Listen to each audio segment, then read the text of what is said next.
Arratsaldeon, eta eskerrik asko alternatibak antolatutako hitzaldi honetara hurbildu zarete guztioi.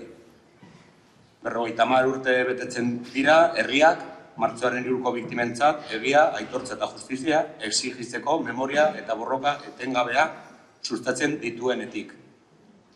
Memoria horrek Jurramendiko gertakariak ere barne hartzen ditu. Gasteizko hilaketetatik 2 hilabete eskaera jasotakoak. Eta 1978ko Sanferminetan piztutako indarkeria poliziara ere bai. Mobilizazio soziala eta politikoari esker, alderdi, sindikatu eta erakundeek urratsak egin dituzte krimenen haien aitortzan. Alternatibatik, eskerrak eman nahi dizkiogu, milaka herritarri nekaezin aritu direlako gertakari hauek gure memoria kolektibotik ezabatuak izan ez daitezen. Como decía, buenas tardes y gracias a todas las personas que os habéis acercado a esta charla organizada por Alternativa. Se cumplen 50 años de memoria y lucha popular sostenida para exigir verdad, justicia y reparación para las víctimas del 3 de marzo. Una memoria que también alcanza a los sucesos de Jurramendi, de Montejurra, ocurridos apenas 2 meses después de los asesinatos en Gasteiz, y a la violencia policial desatada en los Sanfermines de 1978.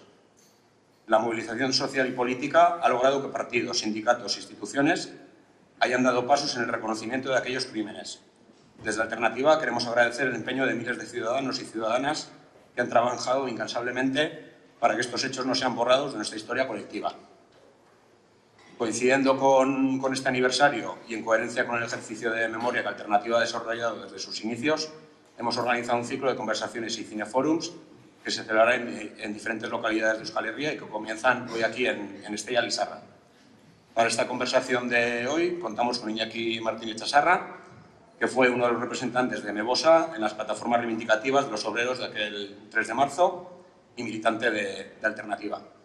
Contamos también con Regino Echave Díaz, miembro de la iniciativa popular creada aquí en Estella Lizarra con el motivo del aniversario de los sucesos de Montejurra, y con Begoña Sabala González, licenciada en Derecho, militante feminista e internacionalista, y que en los sucesos de Sanfermines de 1978 era militante del ECAI, concretamente en la Comisión de Trabajo Mujer. Eskerrik asko. Y bueno, pues para empezar nos ponemos un poco en contexto de la sucesión de estos 3 hechos. En el año 1976, tras la muerte de Franco en la cama, el 20 de noviembre de 1975, Juan Carlos de Borbón hereda del dictador la jefatura del Estado. Este nombra a Arias Navarro presidente del Gobierno, con Manuel Fraga Iribarne como ministro de Gobernación, Adolfo Suárez como secretario general del Movimiento y Rodolfo Martín Villa como ministro de Relaciones Sindicales. En Euskal Herria, la represión afecta a todos los extractos de la sociedad y los conflictos, paros y huelgas son respondidos por el régimen con persecución, tortura, palizas y, en concreto, en el caso de Gasteiz, con asesinatos en 1976, el 3 de marzo. Tras meses de conflicto laboral, se convoca una huelga general en Gasteiz, salvajemente reprimida, teniendo como resultado 5 trabajadores asesinados por la policía española.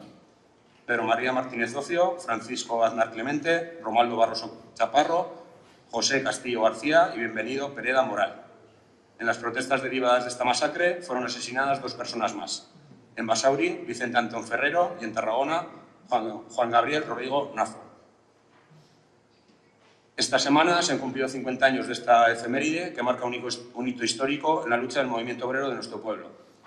Conocemos el resultado de las brutales cargas policiales ocurridas el 3 de marzo en Gasteiz, con el resultado de 5 personas asesinadas y cientos de heridas. Iñaki, la primera pregunta va para ti. Como parte, ¿no? Tú fuiste parte de esas asambleas que estaban preparando la huelga, representante de Mevosa. Sabemos lo que pasó ese 3 de marzo, pero la pregunta va más por cómo se llegó a ese 3 de marzo, cómo fueron las semanas previas, los meses previos en Gasteiz, hasta llegar a esa convocatoria de huelga general. Bueno, arratsaldeon, danori. Pues las luchas del 3 de marzo no surgieron de forma espontánea, sino que, bueno, una preparación previa, bueno, de la gente más o menos que éramos, pues, la gente de izquierdas, organizaciones de izquierda radical. Previo a las huelgas, bueno, pues fuimos preparando una serie de acciones, pues, para, de alguna manera, tratar de que el régimen de Franco sin Franco, pues, fuera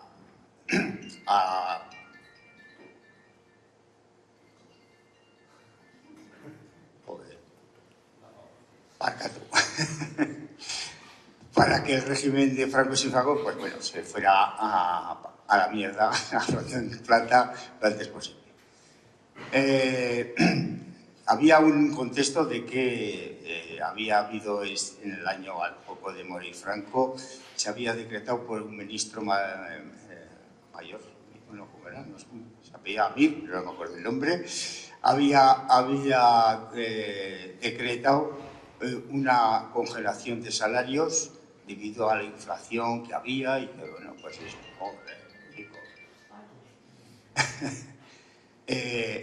se había decretado ese tipo de congelación salarial y, por lo tanto, bueno, aparte de la miseria que ya existía en los salarios entonces, en aquellas circunstancias, pues todavía hacía más penoso la situación de la gente obrera. Daros cuenta que entonces los salarios estaban aproximadamente de 10.000 a 12.000 pesetas, lo que se estaba cobrando entonces. Para que hagáis un poco una idea, el alquiler entonces de cualquier piso barato, lo que sea, estaba alrededor de 8.000 pesetas. O sea, que les quedaba muy poco a muchos para poder pagar alquiler y comer. En muchas casas lo que sucedía es que, bueno, pues se cogía gente que venían por ahí, de inmigrantes, fundamentalmente de Extremadura, Castilla y León, de Galicia, y con lo que se les cobraba a los pupilos, que entonces se llamaban los pupilos, bueno, que tenían derecho a una habitación y derecho a baño y tal, bueno, pues con eso pues tenían un sobresueldo. Otros muchos, la mayoría, los de las fábricas, la gente metía muchas horas extras o bien buscaba otro tipo de trabajos que podían complementar lo que se cobraba en la fábrica.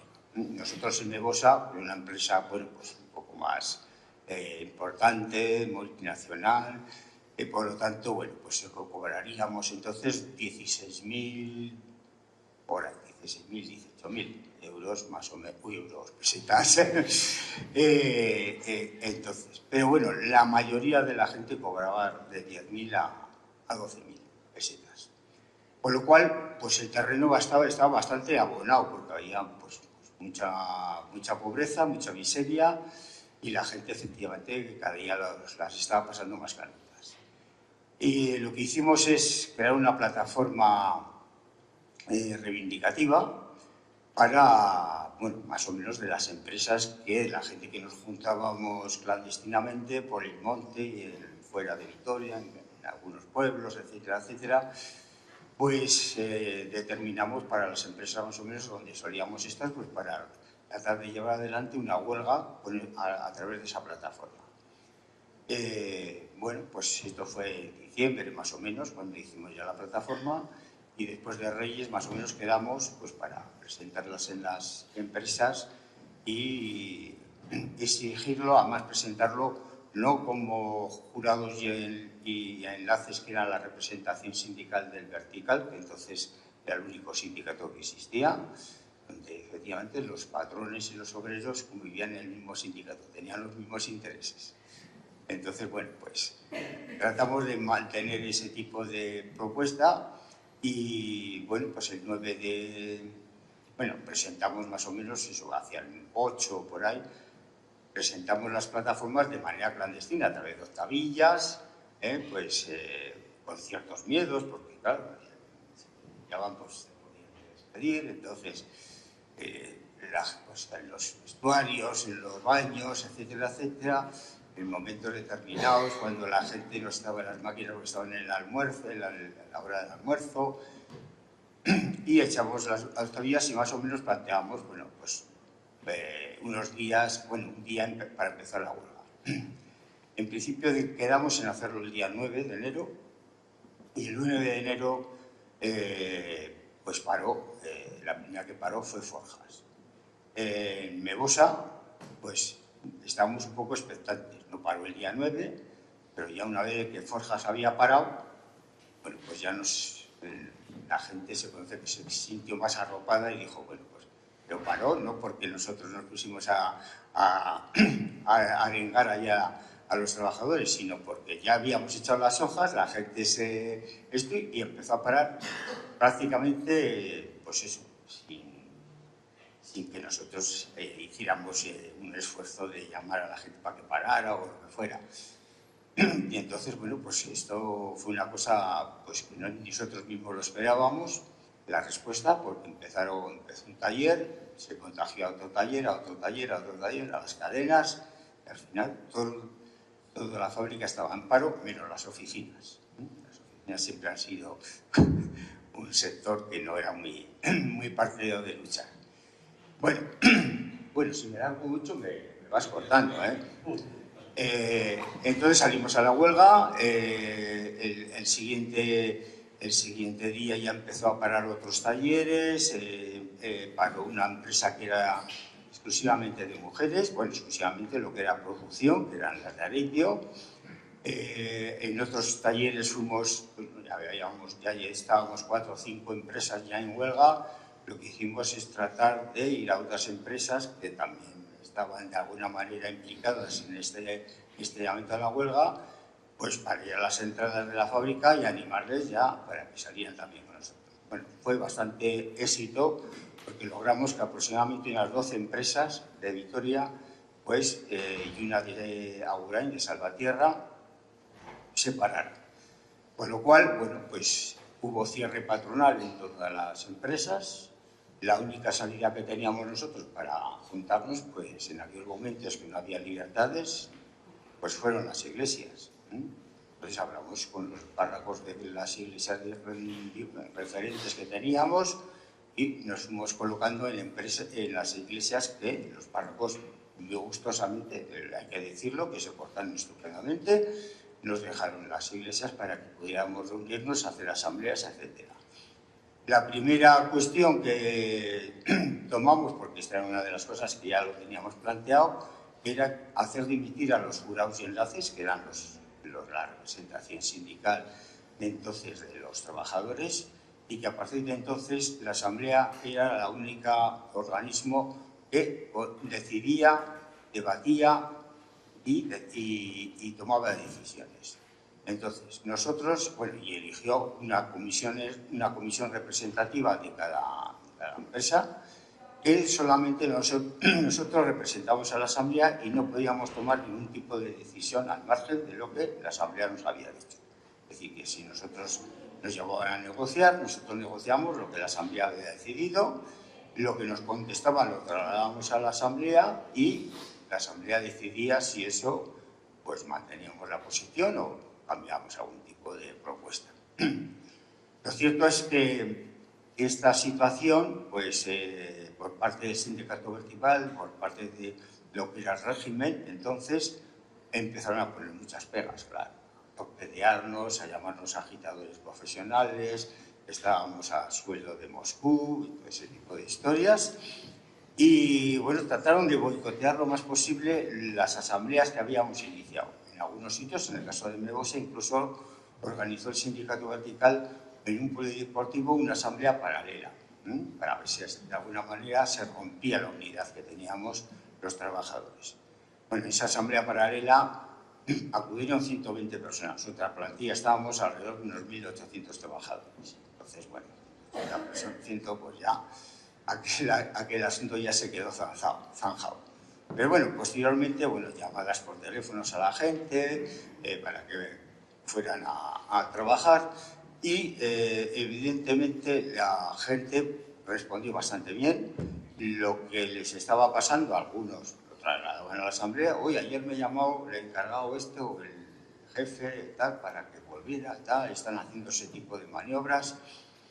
Y una de las cuestiones que nos preocupaba era que una situación de huelga con unos salarios tan bajos, si se alargaba mucho, podía suponer de que por la presión, bien en casa, a nivel familiar, porque claro, no entraba ni una peseta a casa y en huelga, pues había menos. Y entonces fue importante el papel que jugaron las mujeres, de los trabajadores, donde se pusieron totalmente de la parte de los huelguistas y empezaron también a reaccionar y a hacer cosas, manifestarse, participar en asambleas, hacer asambleas propias de las mujeres, de los trabajadores y plantear una serie de actividades para sostener la huelga.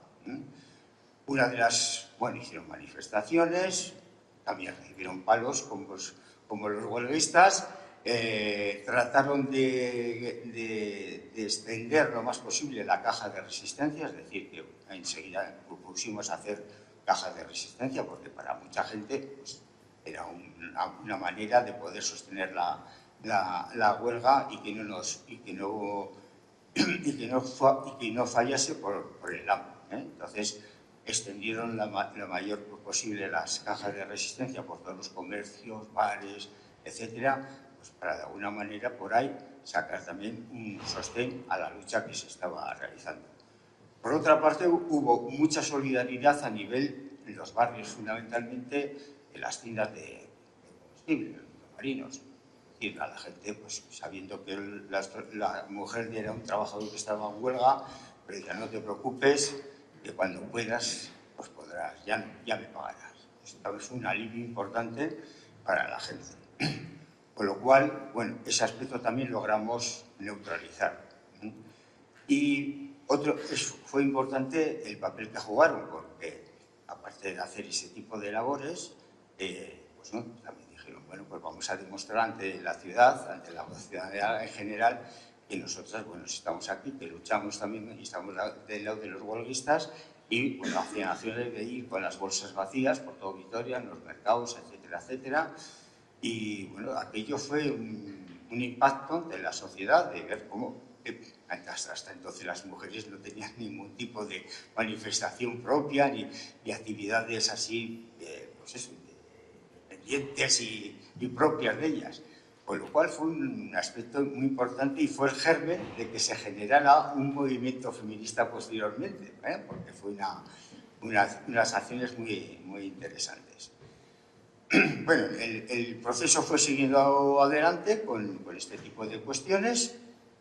Pues se empezaron a hacer asambleas conjuntas en la iglesia a partir de las iglesias que teníamos cada fábrica, pues buscamos una iglesia donde nos juntáramos todas las empresas que estábamos en lucha, más la gente de Vitoria que aunque no estuviera en huelga, también pudiera acudir para ver y seguir lo que la huelga iba dando.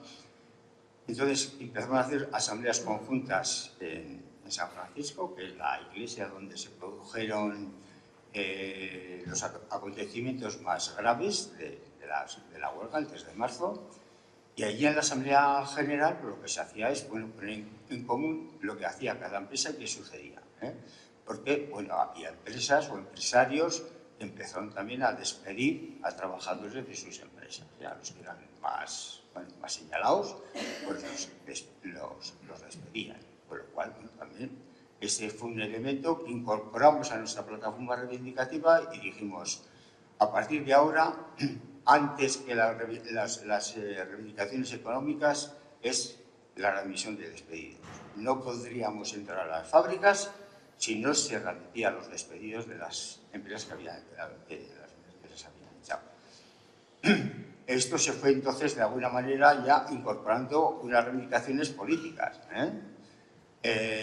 Los despidos, el tema de los jurados y enlaces de las dimisiones, con lo cual, pues, ante el vertical, pues esto fue también un elemento de pelea con lo que es el régimen, porque el sindicato vertical era un pilar fundamental del régimen en aquellos momentos. Y entonces este tipo de cuestiones más empezamos también a hacer manifestaciones y hubo represión por parte de la policía. Entonces, pues hubo también detenidos, entonces incorporados, detenidos libertad, despedidos readmisión, aparte de las esto. Y estas reivindicaciones fueron cobrando más importancia incluso que las económicas. Este proceso cada vez se fue calentando más. Intentamos hacer 2 huelgas generales anteriores al 3 de marzo. La primera nos salió muy bien, la segunda salió un poco mejor y la tercera fue el 3 de marzo, que salió impresionante. O sea, ya paró toda la ciudad. Y bueno, pues sucedió lo que sucedió. No sé si digo o... Sí, me parece interesante que pongas encima de la mesa el papel de las mujeres. Luego sí que vamos a hacer una pregunta específica, un poco también relacionada con San Fermines, el papel de las mujeres. Pero vamos avanzando y bueno, ya hemos llegado a ese 3 de marzo. El resultado ya lo conocemos. Estas 5 personas asesinadas, personas heridas y todo lo que sucedió en Gasteiz. Seguidamente, bueno, por seguir esa línea de represión, apenas 2 meses después, el 9 de mayo de 1976, aquí en Estella Lizarra, los hombres de la comunión tradicionalista de Sixto Borbón Parma, junto a mercenarios neofascistas italianos y argentinos, prepararon una acción violenta contra el partido carlista y los seguidores de Carlos Hugo. Durante el transcurso de la tradicional romería en Montejurra, 2 participantes de esta romería son asesinados, Ricardo García Pellejero y Anieno Jiménez Santos, a tiros, decenas de personas heridas en esa romería y la pasividad de las fuerzas del régimen. Estos actos anuales de Montejurra se habían convertido en uno de los focos contra el franquismo de la época en esos años los últimos años de la dictadura. Este próximo mayo también tenemos este 50 aniversario y aquí en Lizarra habéis montado, que hace unos minutos habéis presentado un poco la batería de actividades y demás para conmemorar este 50 aniversario. Y quería preguntarte a ti, Regino, cómo también, un poco en la línea de lo que preguntaba Iñaki, cómo se llegó a ese 9 de mayo, cómo fue esos momentos previos.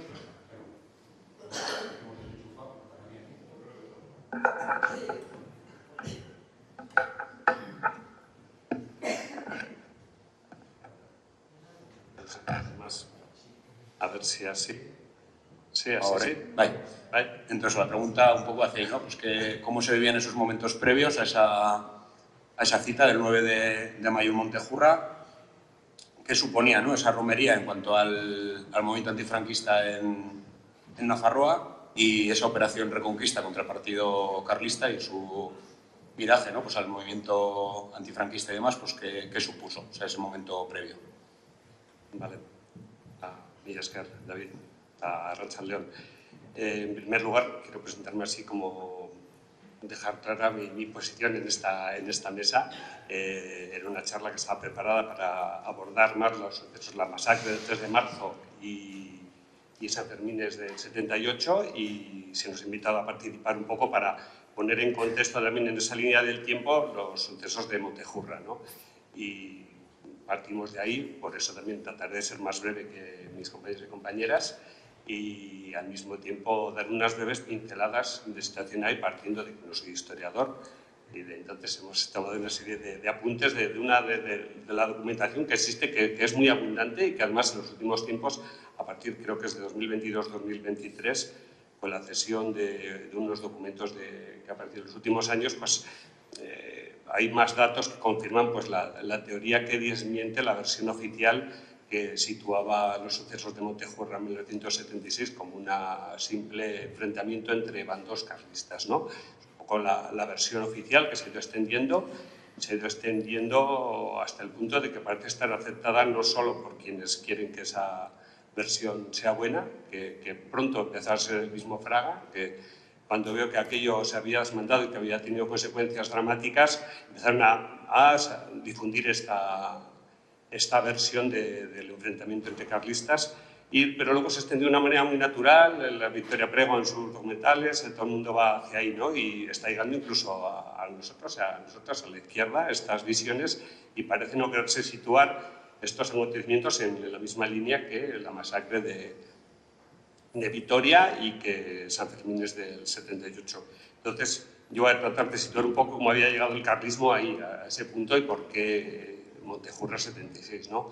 La Teresa breve, si me extiendo, David, me perdéis los pies, y todos los errores, perdonad, de la documentación tomada, pero bueno, para empezar hay que entender que la distancia que separa ya el carlismo en ese momento del carlismo que ha estado con el golpe de Estado, ¿no?, del 36, ¿no?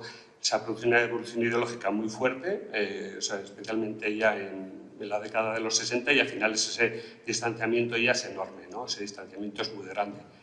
y voy a señalar una serie de hitos para tratar de situar, ¿no?, de qué estamos hablando. En el año 69, en la romería de Estella, la romería anual, se produce una manifestación de un calado tan grande que la prensa extranjera que había asiste toda la prensa extranjera. Hablamos de una romería que tiene una gran importancia, estaba derivando en una gran manifestación antifranquista, ¿no?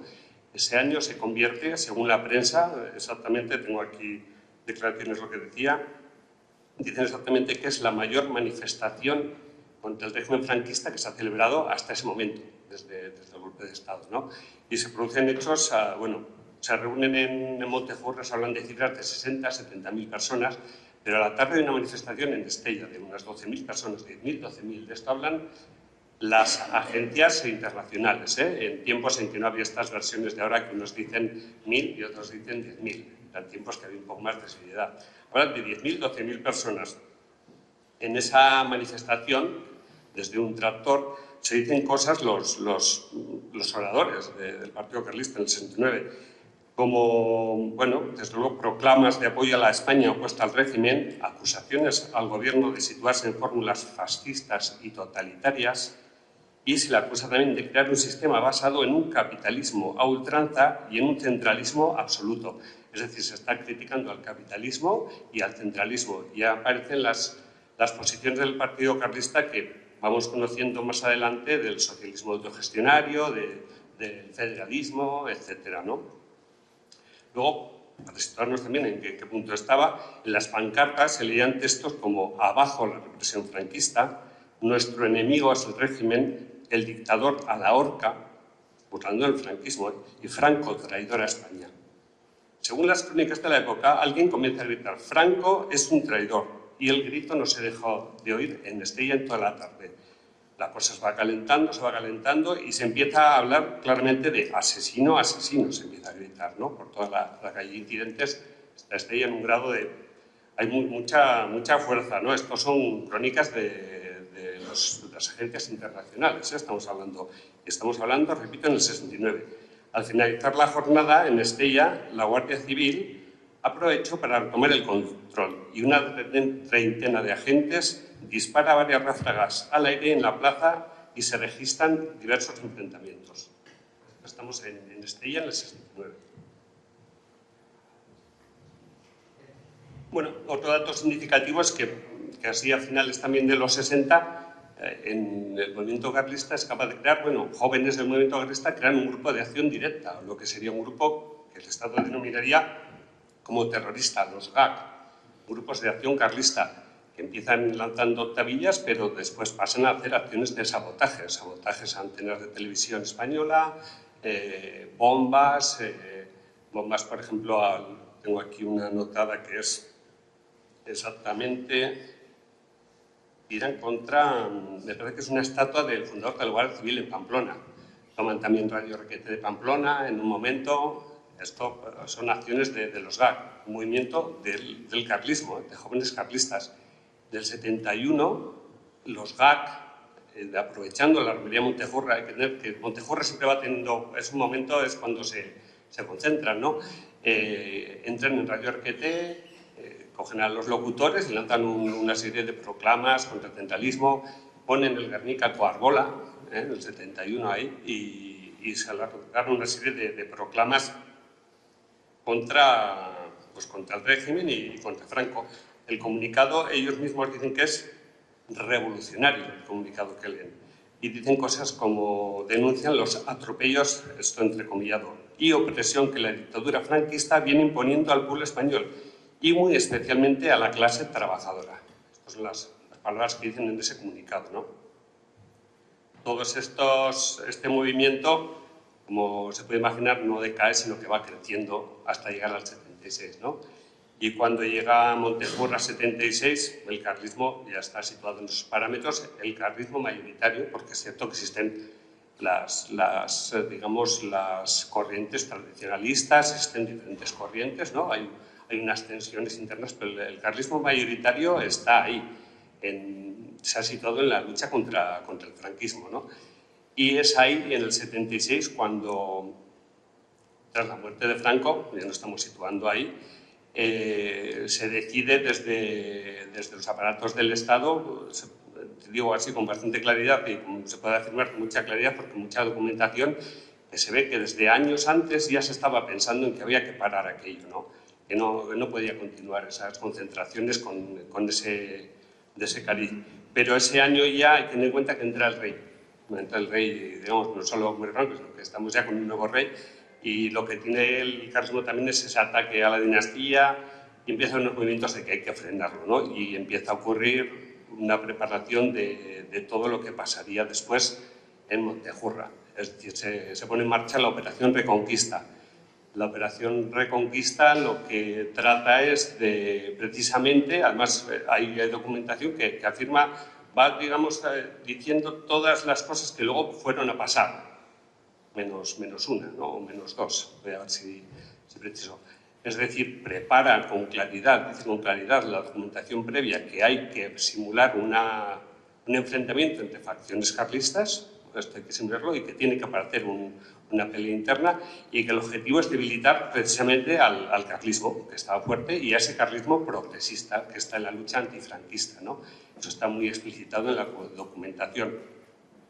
Y también se explicita ya todo, también se empieza a entrar en juego ya Sisto, o sea, digamos la parte tradicionalista, y se van colocando las piezas que van a desencadenar Montejurra 76, es decir, se dice dónde han de estar los sistinos, que han de estar en la cima, se dice dónde han de estar la policía, la Guardia Civil, que hay cantidad ingente de policía que luego no hace nada, más que dejar pasar, dejar actuar y no detiene a nadie. Y al mismo tiempo también hace una operación que esta es la que fracasa, que es la parte civil, ¿no? Que es fletar autobuses desde toda España de los sectores tradicionalistas, pagados por el Estado, ¿no? Se pagan autobuses para llenar Estella de esos sectores tradicionalistas para hacer frente al sector progresista. Y esa parte es la que no funciona. Esa parte es la que no funciona y probablemente es el desencadenante de los hechos, ¿no? Porque en la cima, y aquí llevo ahí un reparo, en la cima están los sistinos, por otro lado están los tradicionalistas, pero las masas del carlismo, que en ese momento es el dominante, el progresista, se enfrentan a ellos y se produce lo que se conoce como Montejurra 1976. Pues para no ser historiador, yo creo que bastante bien traído. Yo creo que sí.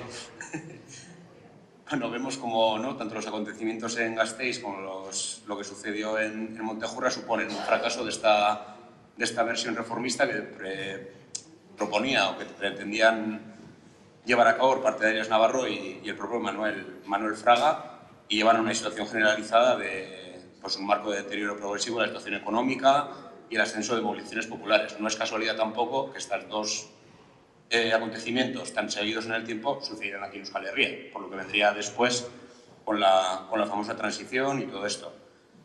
Luego también el giro reformista que tuvo el Partido Socialista y el Partido Comunista de España, que se firmaron el 25 de octubre del 77, los pactos de la Moncloa, que ya ponen una firma a ese giro, y ese mismo mes de octubre se aprobaría la que han denominado la Ley de Amnistía o la Ley de Silencio e Impunidad. Ese mismo mes de octubre se firma también. Estos fueron dos de los pilares de esa reforma que querían llevar a cabo y lo que asentó lo que vienen siendo los pilares de la transición y el régimen del 78, que supone una traición a las reivindicaciones de las clases populares que veníamos viendo en meses atrás y durante la dictadura, de la lucha antifranquista, y a su vez pues, pone punto y final a la impunidad de los asesinos de toda esta época, desde el inicio de la Guerra Civil hasta aquella fecha, la Ley del Silencio. El siguiente paso en este recorrido fue aprobar la Constitución, por eso digo que no es casualidad que esto sucediera en Euskal Herria, para salvaguardar la figura de la monarquía, recién instaurada directamente por el dictador, y la sacrosanta unidad de España, negando el derecho de autodeterminación y la territorialidad de Euskal Herria. Para este paso, además de la colaboración del Partido Socialista y del Partido Comunista, era necesaria la aceptación del Partido Nacionalista Vasco, y una constante estrategia de represión, sobre todo en Nafarroa, donde el año 1978, y ahora aquí es cuando va a entrar Begoña. Se acercan, ¿no?, fechas señaladas en Iruña, como son los Sanfermines. El chupinazo del 6 de julio del 78 se lanza desde el primer piso de la casa consistorial, dado que el segundo estaba tomado, que es donde el balcón donde tradicionalmente se lanza el chupinazo de Sanfermines, estaba ocupado por familiares y amigos de miembros de las peñas, agente clave en las fiestas de Iruña. Que estos habían sido detenidos pocos días antes de los Sanfermines. Estaba para ti, Begoña, en todo este contexto de represión policial, continuas manifestaciones de grupos de extrema derecha por las calles de Iruña, cómo se plantean las fiestas de San Fermín ese año 78 y cómo se llega a ese fatídico 8 de julio en el que asesinan a Germán Rodríguez, militante del ECAI y compañero tuyo en esos momentos. Bale, arratsaldean mil esker David, zure aurkezpenagatik eta zuei guztiei hurbildu zareten guztioi eskerrik asko. Pues han hablado y hemos llegado hasta el año 76, que yo creo que hay un perfil que si lo ves con la perspectiva, estábamos avanzando, ¿no? Estábamos avanzando bastante en unidad, teníamos muy definidos bastantes los objetivos, por lo menos en nuestros movimientos antifranquistas y antifascistas y las organizaciones militantes de izquierda, y justo en el 75, nada más morir Franco y empezar lo que iba a ser la puesta en escena de los procesos rupturistas y de lo que algunas pensamos que sería un proceso casi revolucionario, o otros por lo menos rupturistas o por lo menos democracia radical, ahí empiezan a activarse todas las fuerzas y a empezar a maniobrar modelo la división carlista y todo ese elemento, o a enfrentar la lucha obrera, que realmente en Euskal Herria, en el resto del Estado se puede discutir por dónde están realmente. En Euskal Herria era la vanguardia organizada, la lucha obrera, no cabe duda que encabezaba todos los procesos de rebelión y nos encabezaba a todo el mundo y a todos los otros sectores, no era un movimiento estudiantil como podía ser en algunos sectores, o disparaban, ¿no?, o funcionaban por Madrid o por ahí. Entonces empiezan a enfrentarse ya del 76 al 78, hasta que se aprueba la Constitución, con otras armas y con otros elementos. En un momento en el que, si el proceso está siendo que el dictador ha muerto y que vamos todo el mundo a cambiar ese régimen, que era súper rechazado por las potencias internacionales y por las democracias occidentales, lo que se requería era un proceso de movilización, pero de paz por parte del Estado, y de empezar como a abandonar sus armas y hacer una transición de un gobierno que era directamente dictatorial y fascista, y en este momento es cuando empiezan a performar las fuerzas que serán luego reformistas y que eran tenidas por izquierdas, junto a también fuerzas nacionalistas que pensábamos o creíamos más radicales, no solo en Euskal Herria, sino también en Cataluña, o también en Andalucía, o también en Galicia, o también en el País Valenciano. Entonces aquí empieza a cambiar de una forma que ahora la vemos y nos damos cuenta que es vertiginosa la velocidad que va pasando, que solo en 2 años resulta que las posiciones políticas de la mayoría de los partidos de izquierda empiezan a performar y a cambiar las alianzas, y ya no están aliándose con las fuerzas de ultraizquierda, las fuerzas independentistas, las fuerzas soberanistas. Pero no solamente hay que ver lo que hace, y hay un momento de represión por parte de las fuerzas policiales, de las fuerzas militares, del Estado represivo bestial, que además ya empiezan a necesitar la ayuda de los mercenarios, de los GAL, de los militares fuera de servicio, de las policías fuera de servicio, los fascistas organizados, todos los entramados de un típico Estado totalitario, dictadura fascista, ¿no?, empiezan a funcionar. Pero no solamente era eso, sino, claro, lo importante es que la gente nos estamos organizando de una forma creciente en todos los sectores y poniendo sobre la mesa todas las reivindicaciones, y estábamos más o menos todo el mundo de acuerdo, pero ahí se empieza, que ahora con el tiempo se ve perfectamente cómo se maniobra en las instituciones y cómo se pelea en la calle, y cómo en un momento hay unas permutas de unos sitios a otros, y cómo los partidos que están en las instituciones y los partidos que vamos a llamar hegemónicos o mayoritarios en un momento van influenciando en sus vasos, ¿eh? Es el caso de los sindicatos, comisiones obreras y UGT, en lo que termina con los partidos, un partido comunista y partido socialista, ¿no? Entonces, claro, todo esto se hace en un enfrentamiento que es brutal porque la gente, bueno, convencidas de que la movilización y la lucha es lo que realmente nos va a llevar adelante, nos ponemos a luchar en la calle con todas las fuerzas y la represión cada vez es más fuerte y entonces empiezas a entrar en una espiral de violencia-represión que es verdad que funciona, ¿no? Y que en vez de asustar más o diezmar a la población, pues va envalentonando y te va dando más causas, que eso es lo curioso. Pero ¿cómo nos echáis para atrás? Pues porque cada vez acumulábamos todavía más afrentas contra la dictadura. La afrenta venía del 36. La gente que estábamos al principio, las afrentas eran del 36 y de la dictadura. Teníamos cosas robadas, teníamos gente exiliada, teníamos gente asesinada, todo lo que teníamos de aquello. Pero de repente mirabas para atrás y dices, es que hace un año han matado a Normi Menchaca en el 76, nada más serlo de esto, en una manifestación pro amnistía. Es que hemos hecho una mano y las chicas y han matado a otras, que ha venido Gladys y han matado a otra. Es decir, que empezamos a acumular una cosa que es nueva, que es la propia cuenta que tenemos pendiente contra la dictadura y contra los que ya son sucesores de la dictadura y que se están apropiando del Estado. Y esto es una cosa que creo que es un fenómeno también pues, muy particular y muy especial porque no ha pasado así en todos los sitios. Los procesos de transición han sido que el Estado, los gobiernos, acceden a negociar de una forma con las organizaciones, ¿no? que están y que quieren cambiar el régimen de esa forma, pero no con esta bestial represión que se produce, de forma que tenemos, bueno, que está denunciado en todos los sitios, uno de los elementos de los asesinatos, el número de asesinatos, de detenidos, de torturados, bueno, otra vez lo de la tortura, yo en esos momentos estaba ejerciendo de abogada, todavía es superior a la que pasaba en los tiempos del primer franquismo, de los tiempos que venían de la guerra, aparte de los fusilados, ¿no? Que los fusilaban o los ejecutaban o desaparecían, pero lo que era la tortura, empezó un procedimiento y unos procesos impresionantes, y entramos en una situación que lo normal hubiese sido, o la salida hubiese sido, que aquellas organizaciones que eran la Platajunta y la Plataforma y aquellas que se fueron montando, empezar a negociar porque los gritos eran esenciales. Y es lo que no podemos perdonar y no podemos olvidar es que esos gritos se hayan olvidado y se hayan transado de esa forma. El primero era amnistía. El primero y fundamental era amnistía. No había mani, no había sitio donde no se aplicase eso en todos los sitios. Y la amnistía conllevaba un cambio total del sistema penal represivo y político, porque si hoy sales de la cárcel porque te has organizado y porque te has manifestado y porque eres de un partido que está y eso no se modifica, ese régimen de libertades, te vuelven a meter a la cárcel. Entonces la amnistía conllevaba la disolución de las fuerzas represivas, porque lo que no se podía era pedir una amnistía, que esta gente saliese a la calle y que las mismas fuerzas represivas estuviesen ahí cuando tú estabas pidiendo disolución de cuerpos represivos.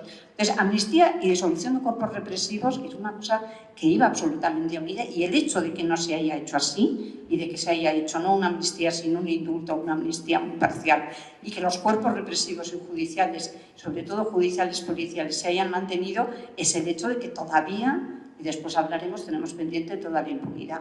Pero ese era uno de los elementos importantísimos que ha fallado. Y otro elemento importantísimo que también los partidos reformistas fallaron fue el elemento de las autodeterminaciones, la soberanía, los estatutos de autonomía, las ansias de libertad de los pueblos del Estado español, ¿no? O sea, esto que a la gente se ríe cuando decimos pueblos del Estado español, que no nos resignamos a decir España, que la gente nos llama un poco de puristas y tal, pues era un sentimiento impresionante. Impresionante, no solo en Euskal Herria, sino en muchísimos sitios. Esto era un elemento que estaba en el centro y además estaba en todas las manifestaciones. Entonces, en el 78, ¿qué pasa?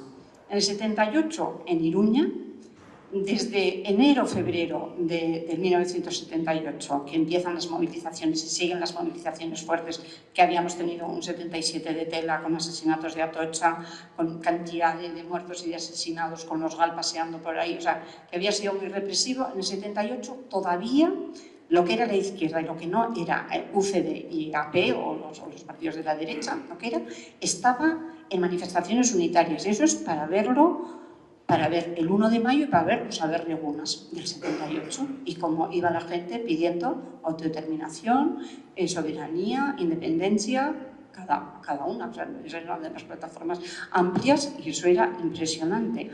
Y el 1 de mayo la manifestación unitaria y en Iruña, casualmente, en un sitio donde ya se va a preparar la represión fuerte del 8, pues de repente, la primera vez que hacíamos un 1 de mayo legal, de repente hay una intervención de la policía bestial cuando estábamos terminando en la Plaza del Castillo y nos hostian a todo el mundo.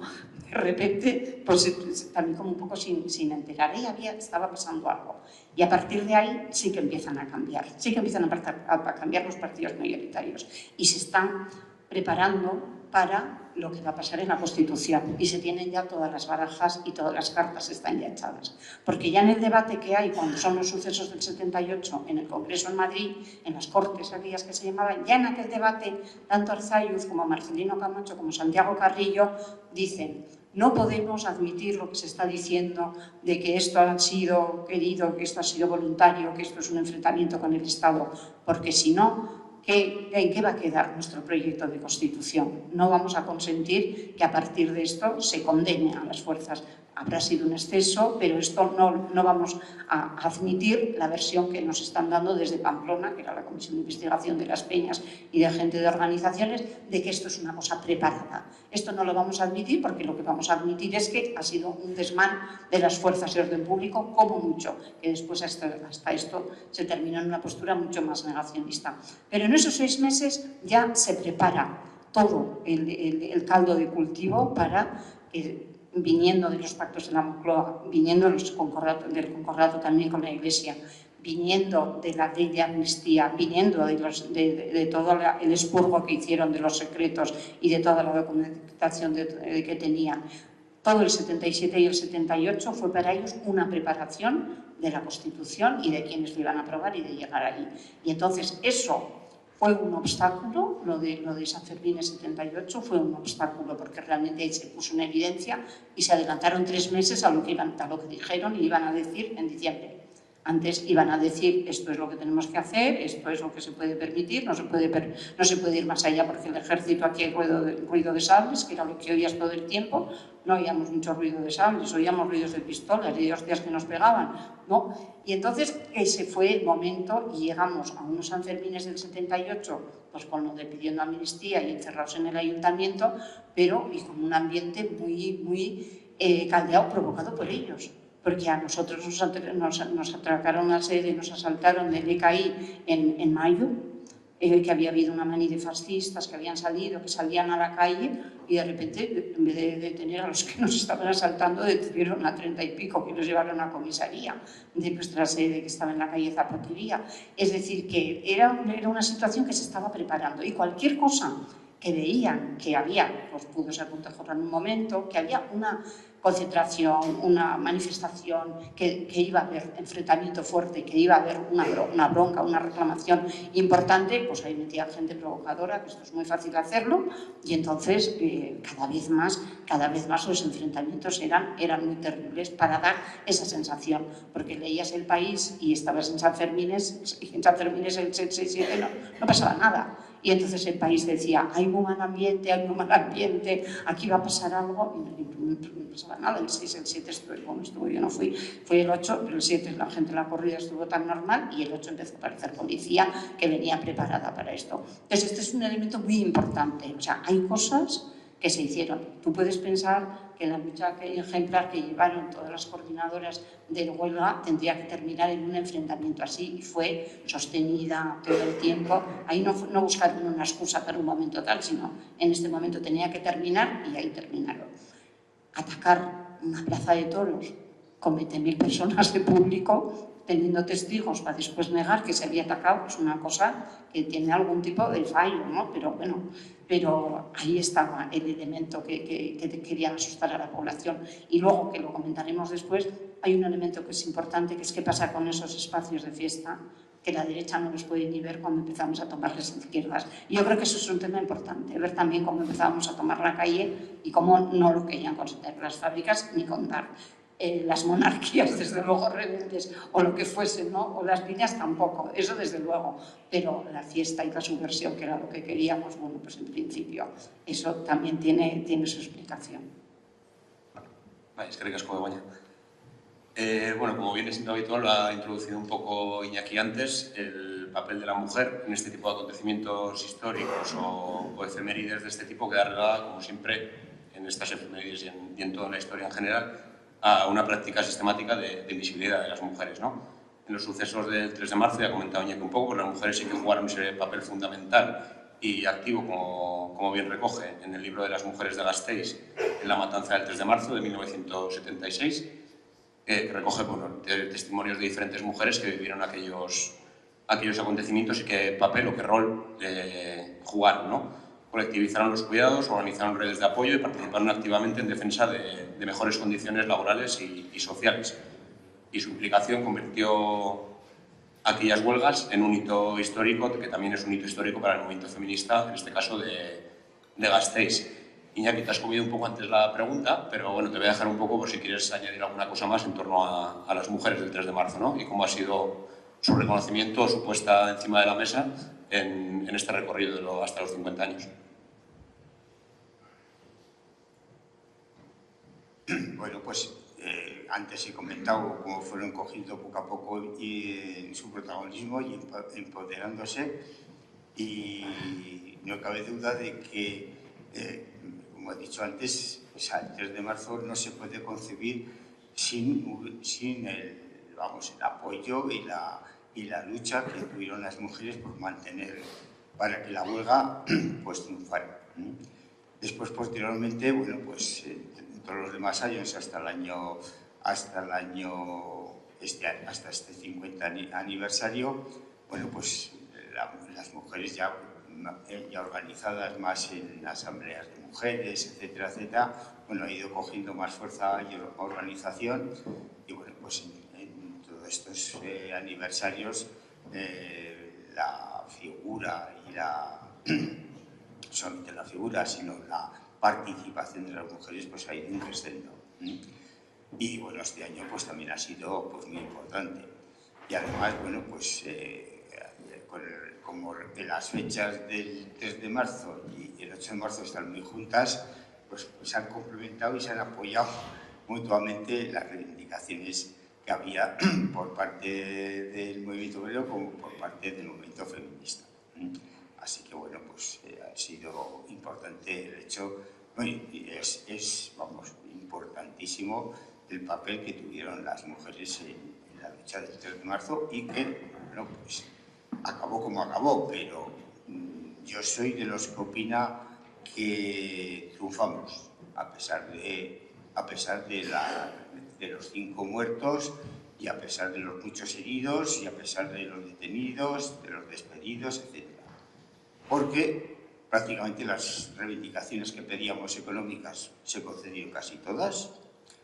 Nos tuvieron que readmitir a todos los trabajadores que nos habían despedido y también de alguna manera salimos los que nos habían detenido también nos sacaron de la cárcel. Y bueno, aunque nos amnistiaron después oficialmente, pero prácticamente pues estábamos, pues eso, ya libres de pecado.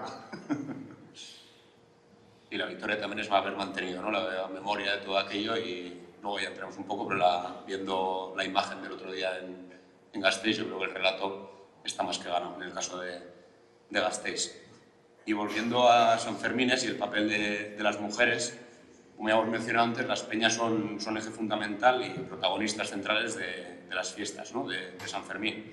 En aquellos años, como publicas en tu libro, con el motivo del 40 aniversario de los Sanfermines del 78, segundo libro que sacamos, ¿no?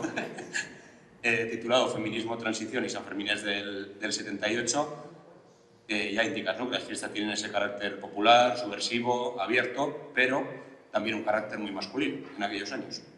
Y ahora igual en algunos actores también. En el año 1977, por poner un poco en contexto, solo 3 de las 13 peñas admiten a mujeres como socias. Esto no queda ahí, cada peña elegía una madrina, normalmente la pareja de un socio, y aparecen en el día de la fiesta de las peñas, pues días previos a San Fermines, son presentadas en sociedad y ya está, ahí terminaba su papel, lo que viene siendo las fiestas de San Fermín, y no como parte de las peñas, porque no podían ser parte de las peñas más que la pareja de un socio. Entonces, bueno, en una de las anécdotas de estas que hemos hablado alguna vez, en uno de esos días de las peñas, en concreto el 1 de julio del 78, se presentan un grupo de mujeres feministas con una pancarta en la que se podía leer "Madrinas Cámpora". ¿Qué supuso este hecho? Tú estabas allí, Begoña. ¿Qué supuso este hecho y cuál era el papel del movimiento feminista en ese contexto de la fiesta, la transición, en Iruña y en Nafarroa, por extensivo? Vamos a empezar por ahí, aunque luego retrocedamos, porque es de las cosas más bonitas que más reflejan, ¿no? Que más podéis contar a las chavalas ahora, que no se lo creen este tipo de cosas, ¿no? Porque es muy gráfico. Y además imaginaros la situación. Yo no soy navarra, ¿no? Yo había venido a finales del 77, entonces no conocía estos entresijillos y tal, pero bueno, en aquellos tiempos, vosotros conocéis mucho mejor, estaba el Diario de Navarra, estaba el Pensamiento Navarro, que nos publicaba más cosas y más convocatorias que el diario, y en y estaba Egin.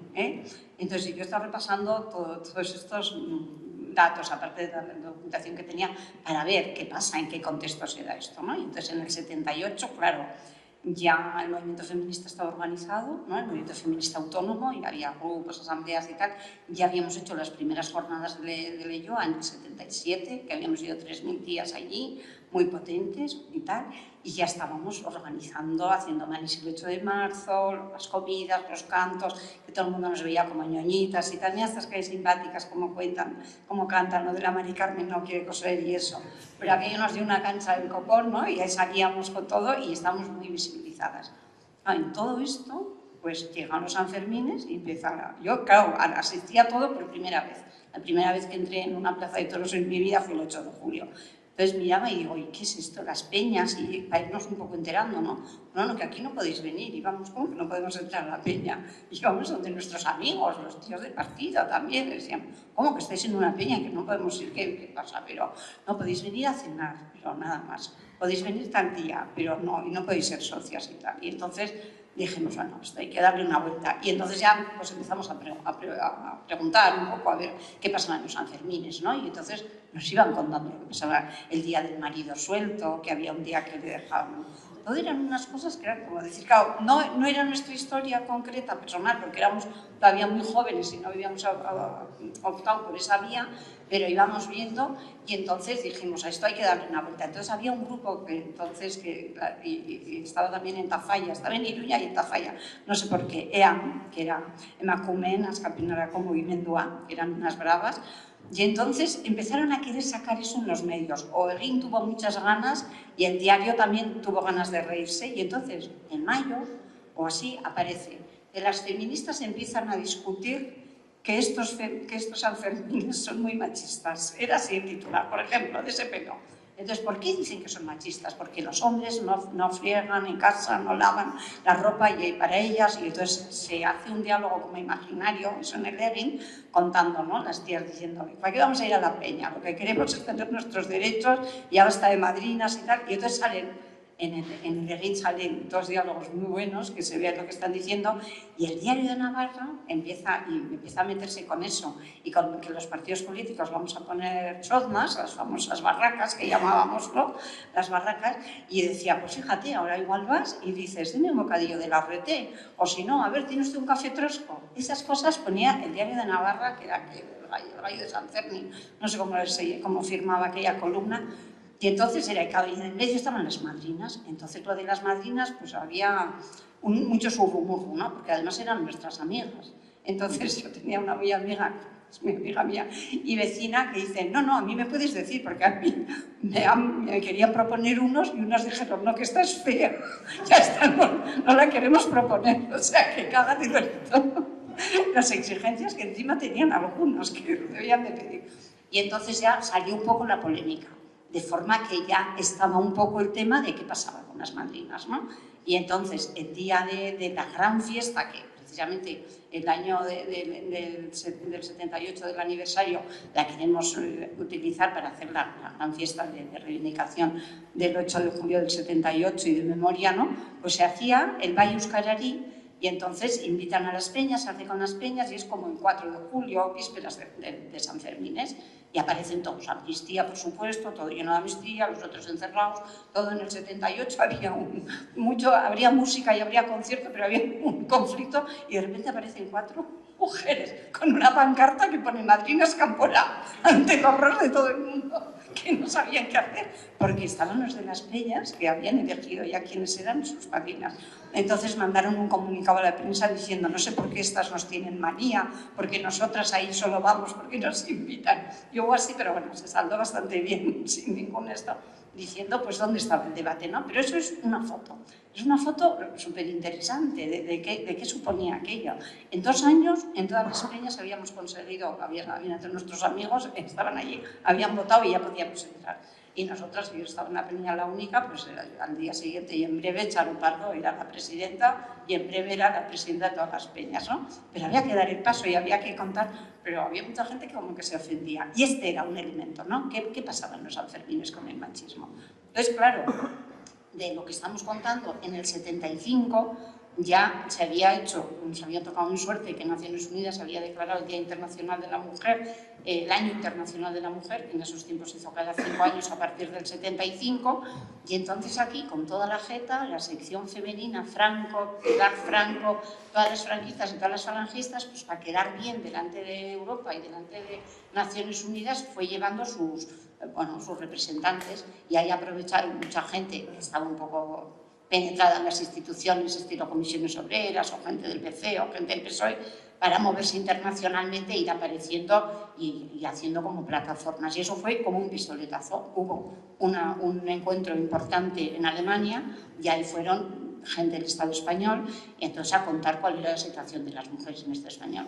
Y entonces ahí se pudo enganchar muy bien ya pues a nivel internacional, y ahí empezó a funcionar. Se hizo el primer congreso en diciembre, un congreso en Madrid, unas jornadas estatales, y ahí empezó. Y entonces ahí a sacar la lista. Entonces fue muy interesante porque se pudo empezar desde el primer momento en que empezó la revuelta, vamos a decir, cuando se toca el pito del antifranquismo, de que ahora hay que empezar, es cuando se muere el viejo, ¿no? Porque dices, ya no está, ahora va a venir el otro, hay que evitar que venga el otro, ¿no? Ese fue como un pitido, y entonces nosotras ya estábamos más o menos organizadas y más o menos preparadas. Ahí empezamos con las reivindicaciones que pedían amnistía, pues amnistía por los delitos de las mujeres, ¿no? O sea, había sido en el 76, justo un poquito después de esto, detuvieron a las mujeres de Basauri, que aquel juicio que después estuvimos tanto tiempo, y era un elemento. Luego había un montón de prostitutas en la cárcel que estaban muy poco tiempo, pero si no estaban con aquella ley que se llamaba de peligrosidad social, o de bolleras y maricas, que también estaban en la cárcel por ese tipo de temas, ¿no? Sin sentencia, que era un modelo muy especial. Estaba el Patronato de Protección de la Mujer, había un montón de instituciones, y entonces enseguida pues pillamos hilo. Y entonces íbamos en algunas cosas como feminizando el tema. Claro, también nos cogió muy bien en el mundo laboral. No solamente nos cogió porque las mujeres representaban tradicionalmente la cesta de la compra vacía cuando no tenían dinero, que eso era una imagen muy potente, sino porque la discriminación en el mundo laboral era bestial. Y entonces enseguida pudimos empezar a agitar con eso, ¿no? A los puestos que no podías ir, que no podías ser minera, que no podías ser jueza, que no podías ser no sé qué.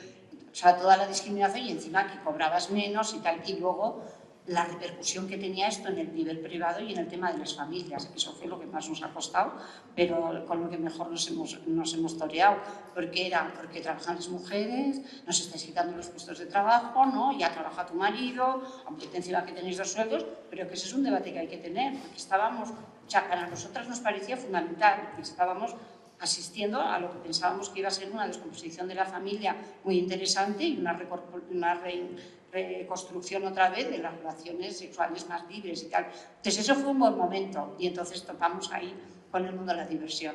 Claro, éramos muy jóvenes, entonces estábamos yendo a todos los conciertos y a todos los sitios. Entonces que fueses a Donosti y aquellas sociedades de hombres que no podías ni ir a comer con ellos, o sea, podías ir igual de 2 en 2, porque no admitían a tanto, o sea, cada pueblo tenía su particularidad, o lo que ha quedado todavía en muchos sitios, la multicancha, lo que ha costado, lo que está quedando en Irún. Ibas a un sitio y decían, tú no, por tal, ¿no? O sea, había cosas muy así. Entonces, en ese momento justo apareció un libro muy interesante analizando lo viejo, que lo hice en aquellos tiempos Mario Gaviria, que era un tipo entonces muy de izquierdas, muy ecologista, Antonio García Tabuenca y Pachi Tuñal, incluso estaba trabajando Germán Rodríguez, el que asesinó a la policía, hacía un trabajo de campo muy interesante, y entonces tenían un apartado que era explicar lo de la fiesta y la subversión, cómo lo viejo era un mundo que estaba hecho para la fiesta y para la subversión, que no se distinguían los bares de la bronca. Dice, ahí entras al bar y no sabes si entras a beber o a montar una manifa o a montar un no sé qué, ¿no? Entonces, bueno, estudiaba los espacios con una cosa que en aquellos tiempos era moderna. Ahora la gente, yo creo, los urbanistas y las urbanistas controlan más los espacios, pero bueno, era una forma de estudiar qué tipo de espacio. Entonces ahí quisimos entrar y yo creo que fue importante y poder entrar a discutir qué era lo que estaba pasando, ¿no? De hecho, el 8 de julio estábamos en la Plaza de Toros un montón de mujeres, pero un montón, yo estaba en sol y no podíamos ir teóricamente, no podíamos ir porque ni siquiera nos podían dar las entradas, pero luego nos colábamos. O sea, nos daban una entrada, sacábamos un abono y nos colábamos ahí a ese sitio. Y entonces fue muy interesante, claro, el ver los análisis también que hacían de lo que hace la derecha y la ultraderecha, de lo que supone la fiesta y lo que querían hacer la fiesta. A la vez que íbamos leyendo todo eso, y de cómo dices, claro, pero si ni siquiera les importa quebrar por la mitad una fiesta como esa, asesinando, o sea, matando a un tío, asesinando y haciendo lo que hacen, es que pasan de espacios, o el espacio lo quieren de otra forma. Y esto sí que fue importante para ver, ¿no?, cómo se cruzaban con los debates y qué pasaban, ¿no? Y cómo pudimos meter este tema, que era el tema de los espacios, que es muy importante, y todas las reivindicaciones. Y entonces así, cada vez que había una lucha, era feministizar lo que se iba planteando. Y decir, no venimos solo por la igualdad, porque nosotras tenemos nuestro cuerpo, tenemos a gente, resulta que detenida porque ha decidido que las píldoras que son todavía ilegales, y luego todo el abanico de la familia y la autoridad patriarcal del marido, ¿no?, que no tenías ni siquiera derecho a tener la tutoría de los hijos, sino era de conformidad, ¿no? O sea, todo ese tinglao. Claro, y entonces ahí se dieron cuenta que ya lo sabrían, digo, ellos se dieron cuenta, pero ya lo sabrían, que era un puntal fundamental. O sea, el papel de la mujer era un puntal fundamental del franquismo, porque la mujer estaba controlada por la Iglesia, todo el mundo estaba controlado por las iglesias, y las mujeres atemorizadas, sin dinero y sin ninguna posibilidad, nunca hubiesen pensado que hubiese habido un estallido como el que hubo en la Plaza de Toros, y allí hubiese un montón de mujeres celebrando. Entonces, reconvertir eso, y con todo el lío de las madrinas por media y con toda la discusión en las peñas que todavía se veían, ¿ves? ¿Para qué vais a la Plaza de Toros? No, esperemos que no pase nunca así, ¿no? Entonces eso fue interesante porque fue un momento rompedor. Entonces yo siempre, por lo menos cuando hemos hablado muchas veces, valoramos esos momentos porque para la gente, a los sectores más oprimidos de las poblaciones y de las culturas y de los sitios, los momentos de explosión contra una dictadura son muy, muy creativos y muy regeneradores. Luego terminan como terminan y lo puedes hacer, pero te da muchas oportunidades para romper, porque nosotros decíamos, ya estamos rompiendo con todos, estábamos militando en partidos que estaban prohibidos, estábamos en manis que no podían ser, estábamos en las fábricas que tampoco, hacíamos todo mal, ya sabíamos que éramos unas putas y tal, dijimos, pues por el mismo precio ya seguimos rompiendo, tampoco es la Iglesia lo que más nos gusta, tampoco, ¿no? Entonces ya entrabas como en una forma de decir, es verdad, este régimen es más homogéneo de lo que pensábamos. Y aquí la Iglesia pinta mucho, que por ejemplo fuimos de las que más insistimos y seguimos insistiendo en el papel de la Iglesia Católica y en cómo hicieron renovar aquellos acuerdos del concordato que nos están costando todavía, ¿no? Elementos importantes, o lo de la vida privada o lo de la fiesta. Yo creo que esa imagen de las mujeres y del feminismo, y luego el apoyo a las luchas con las cestas vacías, son imágenes de una fuerza que reflejan lo que era en ese momento, y todavía no sabíamos que las cosas iban a salir así, pero efectivamente, como dice Iñaki, en ese momento ya habíamos ganado, porque ya estábamos en esos espacios, ¿no? Eso fue importante. Sí, otro de los ejes que comparten estos tres sucesos ha sido el silencio, la imposición de las versiones oficiales y la impunidad, ¿no?, para los responsables materiales y políticos de estos hechos. Gracias a la lucha popular y el trabajo incansable de iniciativas como pues la Asociación de Martxoa Akiru o los Sanfermines 78 Gogoan, se han ido dando pasos en la búsqueda de esta verdad, así como el reconocimiento y la reparación de las víctimas. Sabemos que no ha sido un camino fácil, pero bueno, están saliendo cosas de esta ley de secretos oficiales todavía. Y en los actos de recuerdo y reconocimiento por este 50 aniversario, el 3 de marzo, han sido numerosos y variados. Y quería destacar en especial el pasado 28 de febrero en el Palacio de Europa de Gasteiz, un acto que supone un reconocimiento popular a todas las víctimas de aquellos sucesos y en especial a los trabajadores asesinados y a sus familias.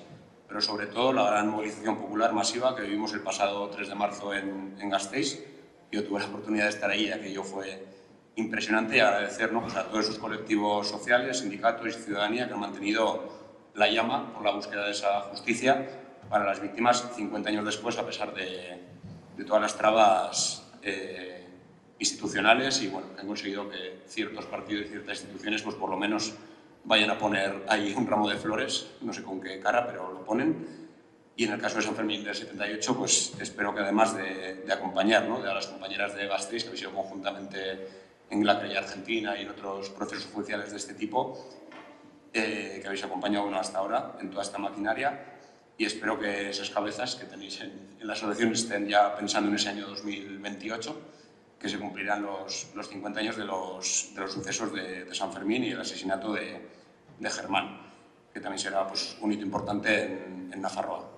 Luego también el próximo aniversario, como más reciente, lo tenemos en mayo, que se cumplirán los 50 años de los sucesos de Montejurra, y ahora mismo es prácticamente una hora antes de esta charla habéis hecho una rueda de prensa presentando un poco todo el ciclo de actos y las varias fechas que vais a conmemorar. Y entonces pues te voy a decir, Regina, un poco que aproveches el espacio que tienes la sala llena y nos puedas recordar un poco pues, todos los actos que tenéis preparados, que arrancan hoy en esta presentación oficial no oficial, y nos comentéis un poco todo este recorrido, y luego le paso la palabra a Iñaki y a Begoña, si nos podéis hacer un resumen un poco de todo este recorrido a llegar a estos 50 años.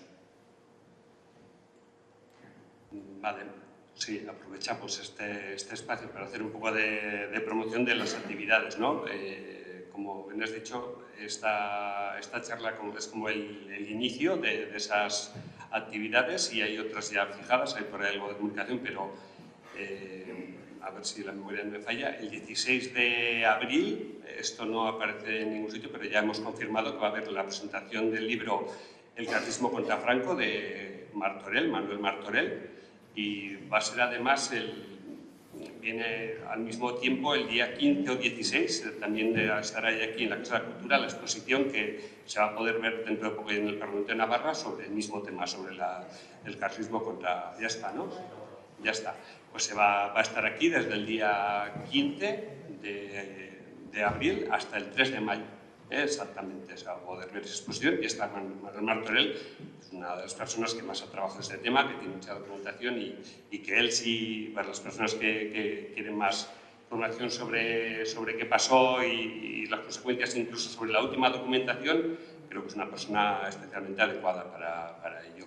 Luego tenemos el día 30, si me equivoco, me decís, el 30 de abril está Josu Chueca con una charla que se va a titular Memoria gráfica de Montejurra 1976. Josu Chueca, además de ser historiador, es un gran aficionado a la fotografía y es uno de los autores de algunas de las fotografías que todos conocemos de los mercenarios argentinos, italianos, etcétera, que participaron en los asesinatos de Montejurra, ¿no? Y supongo que será un soporte para hablar de más cosas por parte de Josu Chueca, que mucha gente que está aquí lo conocéis. Y luego, el día 7, también un jueves, el 7 de mayo ya, 2 días antes de lo que es propiamente el aniversario, va a haber una charla, una especie de coloquio de un carácter más testimonial y vivencial con personas que vivieron, personas de aquí que vivieron esos hechos, y también a partir de ahí trataremos de que la gente que esté el público y que lo vivió, que cuente experiencia. Habrá que tener un moderador que pueda controlar todo esto, porque hay mucha gente que quiere contar lo que vivió, porque realmente fue una experiencia muy potente para muchas personas, ¿no? Y luego para el día 9, que es este año realmente el aniversario es el día 9, el sábado, no podemos anunciar con total concreción en qué consiste el acto, pues sí que va a haber un acto de memoria y reconocimiento, también aquí en la Casa de la Cultura. Esperamos que no sea aquí, es decir, que haya mucha más gente, que sea un acto de carácter muy general en el que tratamos de que participen las instituciones. Creemos que falta, hablando de la reparación, la justicia desde luego, porque la justicia ha alcanzado a muy pocas de las víctimas de esos hechos, pero en el tema de la reparación las instituciones en concreto el Ayuntamiento de Estella, pues de momento no ha tenido, creemos, un acto como merece, ¿no? Para las víctimas de esos hechos, y se está trabajando desde la iniciativa Montejurra 1976-2026 para que el Ayuntamiento participe y para que también participe el Gobierno de Navarra y desde luego también las iniciativas populares y el pueblo de Estella en general. Pues Begoña y Iñaki, si queréis así también contar un poco en qué punto está el reconocimiento de las víctimas y demás. Hemos visto gente desfilando con medallones y cosas de estas estos días un poco extrañas, la escopeta nacional, pero pues si queréis poneros un poco al día cómo está el tema. Yo antes de contar esto quisiera deciros un dato muy concreto y que lo tendríais que saber. Sabéis que hubo una entrevista hace poco de unos periodistas de Radio Vitoria a Martín Miña. Bueno, pues les costó hacer la entrevista porque la solicitaron hasta 3 veces y bueno, la tercera al final accedió. Bueno, aparte de las cosas que ya se han grabado y se han publicitado de la entrevista, fuera, digamos, de lo que fue la entrevista, él les dijo a los periodistas esas cosas que Martín Miña en toda la entrevista y todo, quiere echar balones fuera y que él no tuvo nada de responsabilidad de los hechos. Es más, le preguntan quién mandó matar y él dice, yo no. Pero bueno, aparte de eso, os digo lo que quiero que lo sepáis. En esa, bueno, conversando con él fuera de micrófono, pues les dijo, mira, 3 días antes del 3 de marzo nos juntamos en Hondarribia. Él, Fraga, el jefe de la zona de la Policía Armada, más los empresarios de Gasteiz, Bilbo y Guipúzcoa. Bueno, en esa reunión que tuvieron en Hondarribia, los empresarios, fundamentalmente los de Vitoria, claro, le dijeron, no puede pasar el 3 de marzo, ya estaba convocada la huelga, no puede pasar el 3 de marzo y se continúen las huelgas. Esto tiene que acabar ya, como sea. Entonces, dice él, yo, primero nos mandaba la fuerza, no era el responsable de la fuerza pública, pero el mandato fue claro. Evidentemente, las autoridades que estaban allá y que tenían responsabilidad cogieron el mensaje y lo ejecutaron. Él dice después, incluso, que dice, fue un error, visto lo visto, claro, fue un error fundamental lo que pasó. Pero bueno, ese es un dato muy importante. Es decir, la patronal, ya teníamos idea que estaban presionando al gobernador civil, etcétera, etcétera. Pero bueno, ya con ese dato tan claro, pues bueno, viene a corroborar lo que querían hacer, o que lo que pasó, pues fue evidentemente siguiendo ese tipo de normas que les dijeron. Y ahora, hablando un poco del tema de cómo se ha ido manteniendo el recuerdo y la memoria del 3 de marzo durante estos 50 años, deciros que ha habido varias fases, porque todos los años lo hemos seguido celebrando, a veces con bastante represión, a partir de los siguientes aniversarios, del primero, del segundo, del tercero.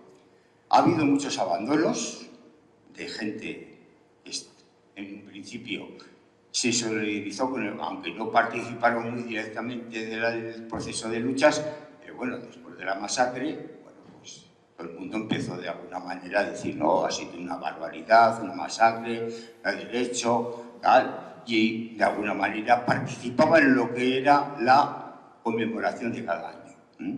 Pero a partir ya del cuarto o quinto año se fueron ya abandonando el barco. Las instituciones, sindicatos como Comisiones Obreras, UGT, fueron abandonando el barco y decían, bueno, esto ya ha pasado, ahora hay unos sindicatos que son legales, hay elecciones sindicales, En fin, hay un 1 de mayo donde los trabajadores celebran, pues, reivindican, o es un espacio para reivindicar las reivindicaciones del mundo obrero, etcétera, etcétera. Y nos quedamos, pues, muy poca gente en esas conmemoraciones. Pues, primero, fundamentalmente, los que ya habíamos iniciado el proceso del 3 de marzo. Pero, aparte de eso, pues, nos quedamos por sindicatos militares radicales, pues como pues, éramos los de SECACUIS, LAB, CGT, el STE, esto como sindicatos. Y después movimientos sociales, movimientos de las mujeres, la Asamblea de Mujeres, movimientos sociales de los barrios, etcétera, etcétera. Pero, evidentemente, eso fue bajando, el sufre de los primeros años fue bajando. Pero seguimos manteniendo ese tipo de conmemoración. Y desde siempre hemos estado pidiendo verdad, justicia, reparación y condiciones para no repetición.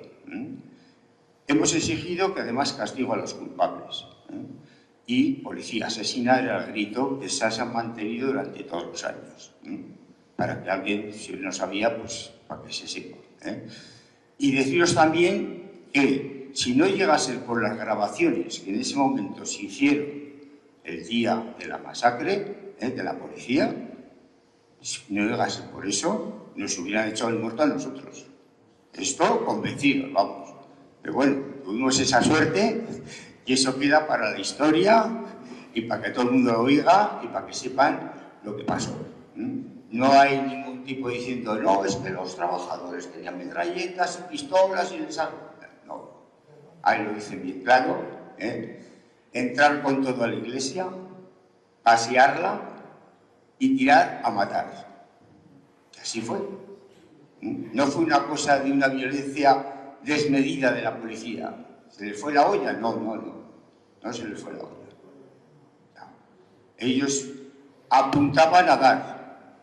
Yo estaba enfrente y no sé ni cómo estoy aquí. Porque vamos, silbaban las balas por todos los lados. Y agradecer a todo el pueblo de Vitoria, además, porque ha sido, cada año a año, conectamos también con la juventud, fundamentalmente, entró una nueva generación de gente pues, peleona también, y se ha ido manteniendo este aniversario del 3 de marzo, pues eso, poco a poco trabajando el tema y bueno, pues pasando por distintas fases.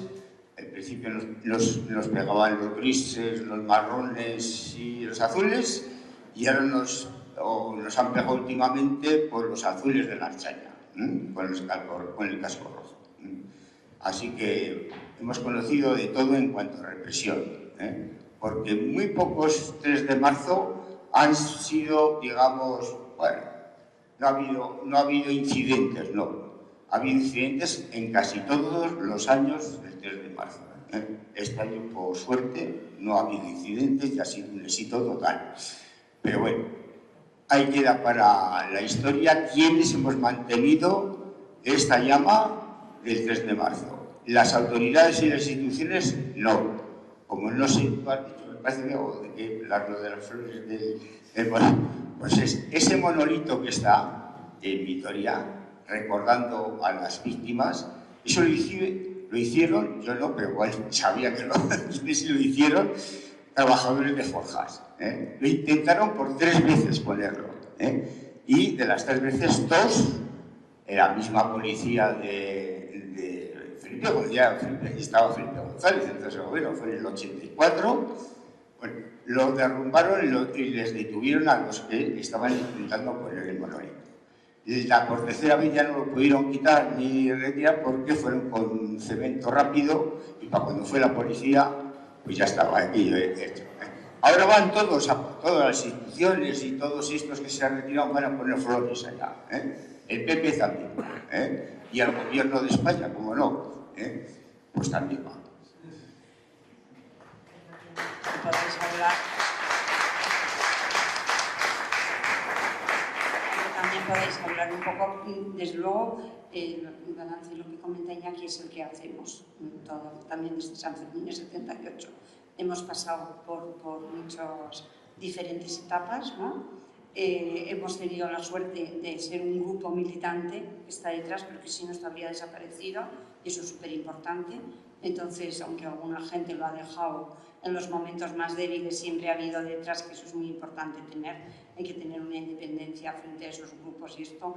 Y luego, estamos en momentos en que yo creo que el relato lo teníamos bastante construido, el relato global, y ahora está debilitándose otra vez, y me parece importante, no porque la gente que estamos alrededor no lo apoya, sino porque las fuerzas que están en el poder, que están queriendo decidir, quieren patrimonializar la memoria para ellas y para ellos, porque también les es interesante y les es rentable. Nosotras, yo creo que hemos hecho también con 3 de marzo un proceso que no lleva mucho tiempo, siempre hemos sido colegas, siempre hemos estado, hemos venido, pero porque nos conocíamos igual personal y políticamente, pero ahora ya estamos en muchas actividades conjuntas dentro de algo más amplio que se llama la memoria, y se llaman los crímenes del franquismo y de la transición, porque durante algunas veces y algunos tiempos, y todavía lo seguirán haciendo, a la gente que no somos de ETA, que solamente nos llaman proletarios cuando les interesa para jodernos y para descalificarnos, nos quieren echar los lazos para que no metamos a otros compañeros y a otras compañeras en otras situaciones que son frutos de la misma represión. Entonces, con Del Burgos ha tenido ese debate, ¿no? Entonces decía que Germán, que era un chico español, que como decíamos, que era Berchale, que es Germán. Pero fíjate además qué tontería de discutir esto, ¿no? Entonces, ahí hay un cierto debate que a nosotros nos ha servido, yo creo que nos reforzamos viendo, o sea, que el relato está de una parte o está de otra, a nivel muy global. Y entonces, en una parte, nosotros vamos a seguir metiendo a los torturados y a las torturadas de todas las fechas, y si leemos los periódicos esta vez con más fuerza que nunca, porque eso es un elemento central y estructural del régimen fascista y franquista y de la dictadura, que ha perpetuado y ha seguido haciéndolo ahora. Los asesinatos en la calle y las bandas fascistas son otro elemento esencial. Las violaciones a las mujeres y las agresiones sexuales, que tanto se les llena la boca condenándolas cuando son del marido, del exmarido, y que muy bien, cuando son de la policía no se mentan. Es decir, que hay que armarse por el tema del relato, porque es muy importante. Y eso solo lo estamos haciendo a fuerza. Entonces, estamos juntos en la querella argentina. Argentina, en ese sentido, nos echa un cable y ahí está. Entonces, hay que buscar como señuelos, iconos, donde estamos buscándonos y agrupándonos, y cuando nos tenemos que separar, porque estamos en nuestros aniversarios, nos separamos. Pero es muy importante porque nos quieren robar el relato, y luego hay que pensar que, bueno, nosotras lo hemos vivido, y esto estuvieron, lo de las radios, nosotras tuvimos 20.000 personas en la plaza de toros viéndolo, y tenemos imágenes, tenemos memoria, ¿no? Y lo tenemos, o sea que hay cosas que les podemos decir, porque los documentos nos los han perdido, no tenemos ninguna documentación, no hay expedientes. Los han hecho desaparecer y los han tirado. Entonces, eso es muy importante, y acudir a la gente que siga teniendo cosas en sus casas para que lo vaya contando, y que nadie ponga, claro, para que no se pongan en duda cosas que son ciertas, y que tenemos la Comisión de Investigación de Peñas, que nosotras fue otro invento importante, porque tiene 1.000 y pico, más de 1.000 testimonios cogidos en 15 días. O sea, eso es un elemento muy importante, porque desde luego la memoria para alguna gente es muy frágil, y para nosotras es que no es nada frágil, y tiene que ser el elemento fundamental, sin ninguna ganas de revancha, ¿verdad? Justicia, reparación, garantías de no reparación, de no repetición. Y con eso, si la justicia decide que en un momento les tiene que meter a la cárcel, pues que les meta, es la justicia. Hay mucha gente que están encarcelando, ni de qué deciros cuánta injustamente. Pero estos son elementos fundamentales que ha sido Naciones Unidas quien lo ha dicho. Yo creo que esta es nuestra última baza para todos los grupos. El relator de Naciones Unidas ha dicho: no ha cumplido el Estado franquista ni los sucesores, no han cumplido con las garantías que se piden internacionalmente de estos asesinatos desde la época de la Guerra Civil y desde las fosas. O sea que fijaros dónde estamos. Entonces yo creo que en eso sí estamos, por eso que sí que hemos ganado.